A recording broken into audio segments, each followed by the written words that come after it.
रहे थे कि अल्लाह ने अपने एक बंदे को ये इख्तियार दिया कि वो चाहे तो दुनिया को चुन ले और चाहे तो आखिरत को, और उस बंदे ने अपने रब के पास वापस जाने को चुन लिया।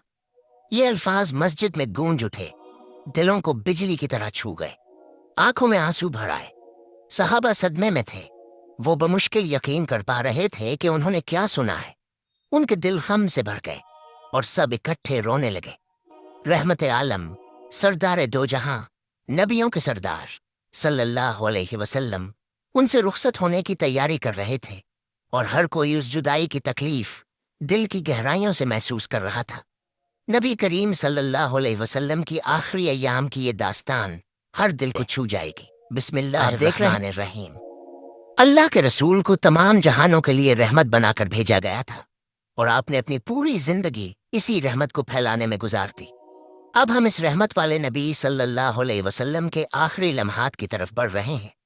मदीना, हिजरत का 10वां साल। शहर एक अजीब सी खामोशी में डूबा हुआ था। रसूलुल्लाह सल्लल्लाहु अलैहि वसल्लम के दिल में एक एहसास था कि वक्त करीब आ रहा है। वो घड़ी नज़दीक है जब वो अपने आखिरी अल्फाज कहेंगे। हज, जो इस्लाम के 5 सुतूनों में से एक है, सिर्फ 1 साल पहले फर्ज हुआ था। इसलिए नबी करीम सल्लल्लाहु अलैहि वसल्लम अपने पहले हज की तैयारी फरमा रहे थे। आपने मदीना के मुसलमानों और आसपास के कबाइल को पैगाम भेजा कि तैयार हो जाओ, हम हज के लिए जा रहे हैं। हजारों मुसलमान तैयारी करके मदीना में जमा हो गए। वो इस बात पर खुश और पुरजोश थे कि वो पहली मर्तबा नबी करीम सल्लल्लाहु अलैहि वसल्लम के साथ हज अदा करेंगे। मगर किसी को ये मालूम न था कि ये उनका आखिरी हज होगा। यही वो हज भी था जिसमें आप वो खुतबा देने वाले थे जिसे तारीख खुतबा हुज्जतुल विदा के नाम से याद करेगी। वो आखिरी अल्फाज जो कयामत तक गूंजते रहेंगे। रवाना होने से पहले हजारों मुसलमानों ने नबी करीम सल्लल्लाहु अलैहि वसल्लम की इक्तदा में ज़ोहर की नमाज अदा की। नमाज के बाद आपने हज के लिए ये दुआ फरमाई, ए अल्लाह, इस हज को मेरे लिए ऐसा बना दे जो मकबूल हो, जिसमें न रिया हो, न तकब्बुर, न शोहरत की ख्वाहिश। सफर शुरू हुआ। 100 ऊंट उनके साथ थे जो बाद में कुर्बान किए जाने थे। सहरा की रेत पर तारीख रकम हो रही थी। सफर 10 दिन जारी रहा। सूरज, चांद, सितारे, और फिर आखिरकार मक्का उफ़क़ पर नमूदार हुआ। यमन और दूर दराज इलाकों से आने वाले काफिले भी उनसे आ मिले। आवाजें बुलंद होने लगीं। मुसलमानों की तादाद 1 लाख से तजावुज कर गई।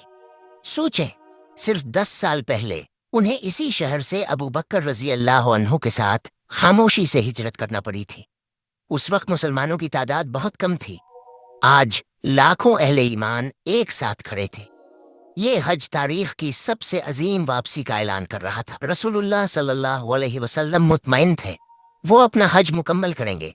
8 जुल्हज्जा को आप मन्ना पहुंचे और 9 जुल्हज्जा को अरफात तशरीफ ले गए। दोपहर के बाद आप अपनी ऊँटनी पर सवार वादी के वसत में खड़े हुए। आपने अपने मशहूर अल्फाज से खुतबा विदा का आगाज किया, ए लोगो। ध्यान दें कि आपने ये नहीं फरमाया ए मुसलमानों, क्योंकि ये पैगाम सिर्फ उस दिन अरफात में खड़े लोगों के लिए नहीं था, बल्कि पूरी इंसानियत के लिए था। ये पैगाम कयामत तक आने वाली पूरी इंसानियत के लिए था, औरतों और मर्दों के लिए, जवानों और बूढ़ों के लिए। आप सल्लल्लाहु अलैहि वसल्लम ने 1 लाख से ज्यादा लोगों से खिताब किया, और उनके जरिए आने वाली तमाम नस्लों से। और रसूलुल्लाह सल्लल्लाहु अलैहि वसल्लम ने अपना खुतबा विदा जारी रखा। तमाम तारीफें अल्लाह ही के लिए हैं। हम उसकी तारीफ करते हैं, उससे मदद मांगते हैं। जिसे अल्लाह हिदायत दे दे उसे कोई गुमराह नहीं कर सकता, और जिसे वो गुमराह छोड़ दे उसे कोई हिदायत नहीं दे सकता। मैं गवाही देता हूँ कि अल्लाह के सिवा कोई माबूद नहीं, वो यकता है, उसका कोई शरीक, कोई हमसर नहीं। और मैं गवाही देता हूँ कि मोहम्मद सल्लल्लाहु अलैहि वसल्लम उसके बंदे और रसूल हैं।